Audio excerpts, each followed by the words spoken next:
Now don't worry, I'm not going to stand up here and tell you to eat more vegetables, drink more water, or exercise more often. I think we've all heard that message loud and clear. While our physical wellness is important, I've learned that this, being okay, and our mental wellness is the whole game. Most of my clients have been taught to put a high value on looking okay and acting like they have it all together. We've mastered the art of looking okay, but we've forgotten how to be okay. It's with sadness that I show you these pictures. And I think we could all personally add someone up here who we know who we lost too soon. From the outside, many of these people looked okay. Life looked fine, maybe even better than fine. Looking okay is not an indication that you're actually okay. I know this firsthand. In a 7-year period, I was a top performer at a private equity firm. I was accepted to graduate business school programs at Stanford, Wharton, Kellogg, and Harvard. During my time at Harvard Business School, I was elected president of the largest club on campus. And then I was hired by Gary Vaynerchuk to be CEO of one of his New York City companies. Life looked okay. I traveled, went out with friends, ran marathons. Everyone would say, "Good job, Lindsay, way to go." Also, during this same 7-year period, I had a life-threatening eating disorder. But I was too ashamed to tell anyone. I was told, fake it till you make it. And I was caught up on life looking okay. Here I am on my 26th birthday.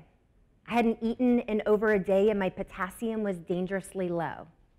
But I'm smiling and acting happy because that's what we do. We fake it.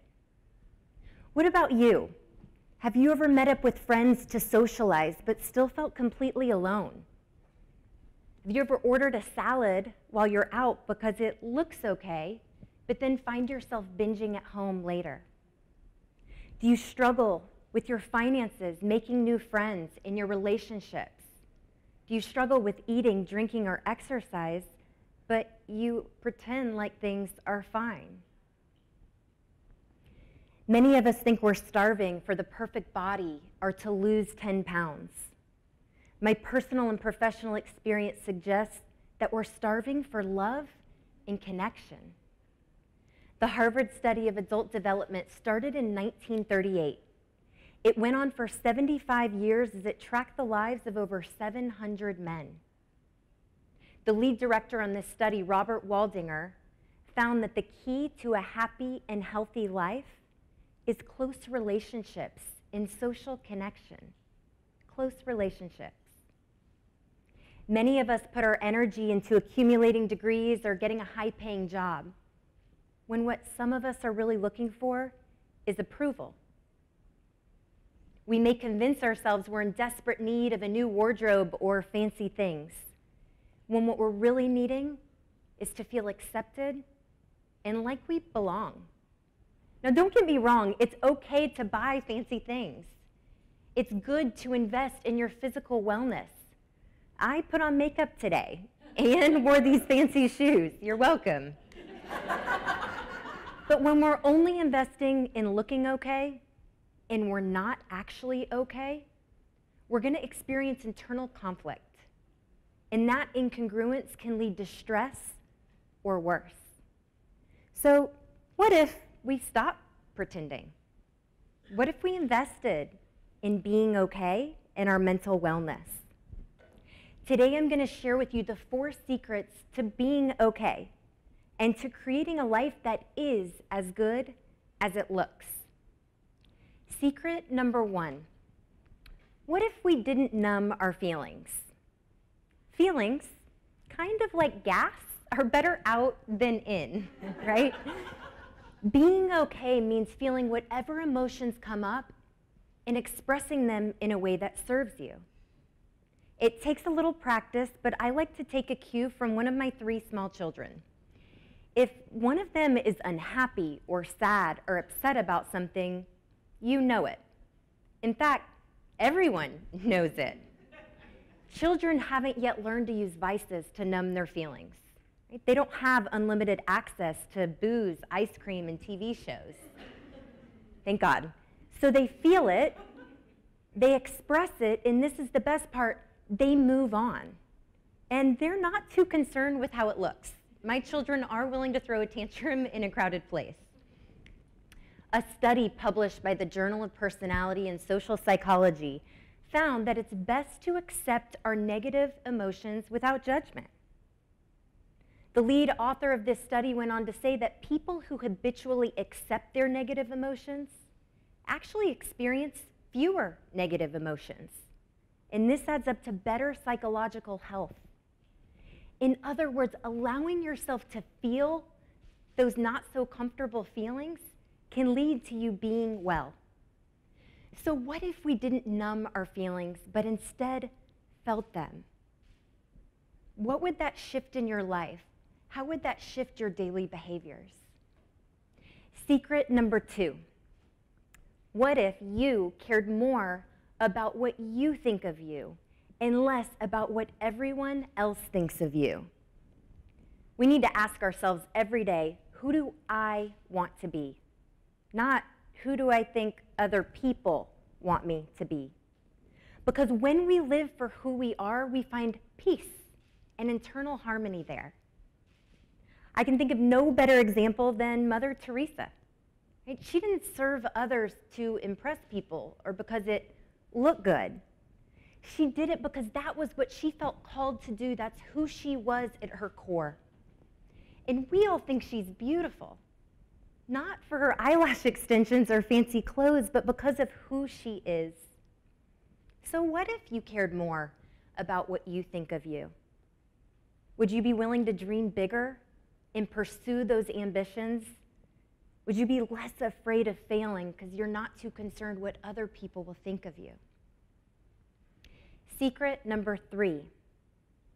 What if we stop putting everyone else ahead of our own well-being? Okay, moms, people pleasers, workaholics, 3 words: put yourself first. I promise everyone else will be okay. A study published in the Journal of Consumer Research found that Americans associate busyness and stress with prestige and status. We associate busyness with prestige.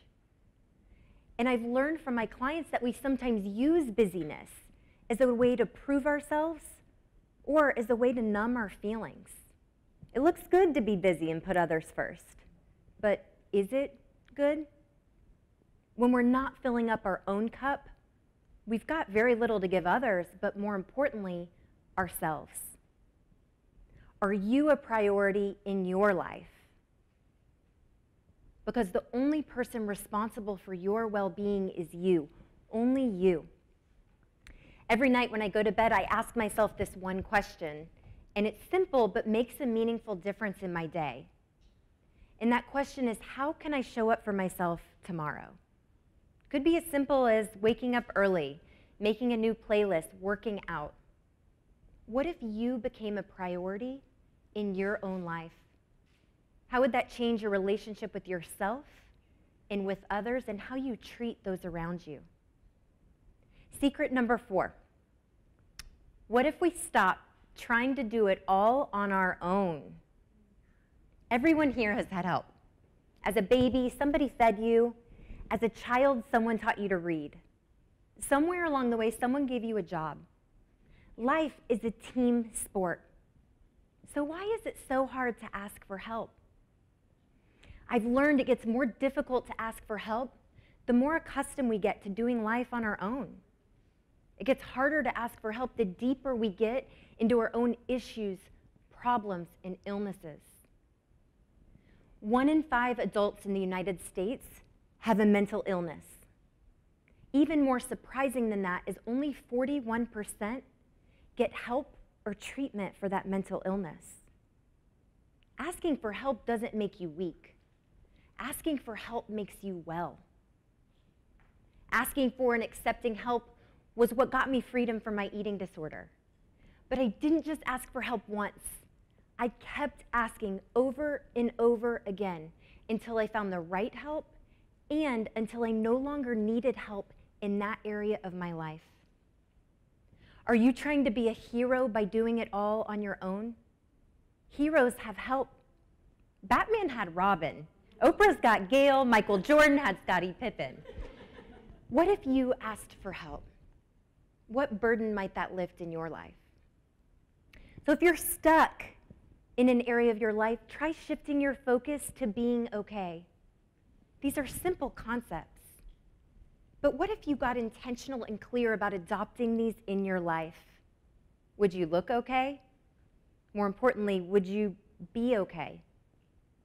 Your worth is not determined by what you look like, what you accomplish, or a number on a scale.